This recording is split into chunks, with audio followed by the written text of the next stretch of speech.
আমাদের সমাজে দেখা যায় অনেক সময় তালাক হওয়ার পরে স্ত্রীর দেনমোহর দেওয়ার ক্ষেত্রে স্বামীরা ঘোরাঘুরি করে কিংবা গড়িমসি করে।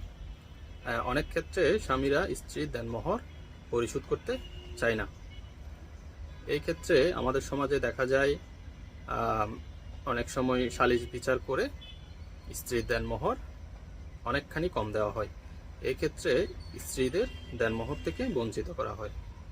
এখানে দেখা যায় অনেক সময় যদি দেনমোহর 5 লক্ষ টাকা হয় কিংবা 7 লক্ষ টাকা হয়, সেই ক্ষেত্রে সালিশ বিচার করে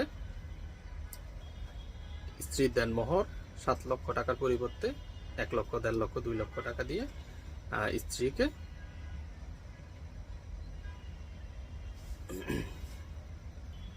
জোরপূর্বক মানানো হয়।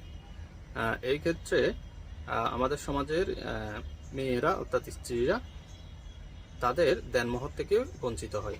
এই দেনমোহর থেকে বঞ্চিত হওয়ার প্রধান কারণ হচ্ছে তাদের বিভিন্নভাবে হুমকি ধুমকি দেওয়া হয়, বিভিন্নভাবে ভয় লাগানো হয় যে তারা আইন আদালত করলে তারা এই দেনমোহরের টাকা পাবে না, কিংবা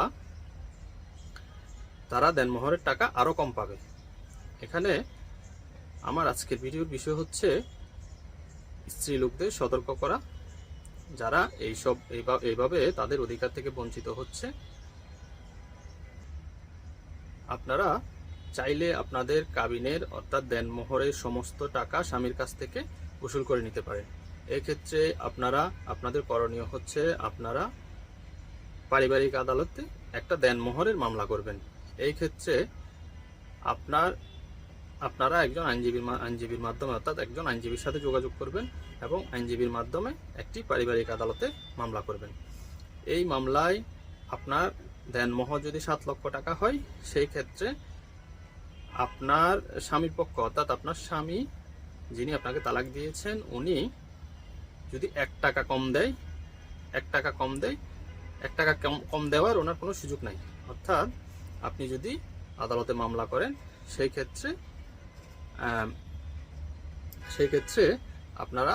আপনাদের কাবিননামার অর্থাৎ দেনমোহরের সমস্ত টাকায় বুঝে পাবেন। অর্থাৎ আপনার দেনমোহর যদি 7 লক্ষ টাকা হয়, সেই ক্ষেত্রে আপনি 7 লক্ষ টাকায় আদালতে আপনাকে পরিশোধ করার আদেশ দিবে। অর্থাৎ আপনার স্বামী 7 লক্ষ টাকাই আপনাকে প্রদান করতে হবে এবং সেই সাথে আপনারা আপনাদের ভরণ পোষণ এবং খরপোশ ভাতাও পাবেন। আশা করি বুঝতে পেরেছেন যে আপনারা যদি আপনাদের দেনমোহরের টাকা নিয়ে আপনাদের স্বামী ঘোরাঘুরি করে কিংবা দেনমোহরের টাকা না দিতে চায়, সেই ক্ষেত্রে আপনাদের করণীয়। আশা করছি আপনারা ভবিষ্যতে আপনাদের দেনমোহরের টাকা থেকে বঞ্চিত হবেন না।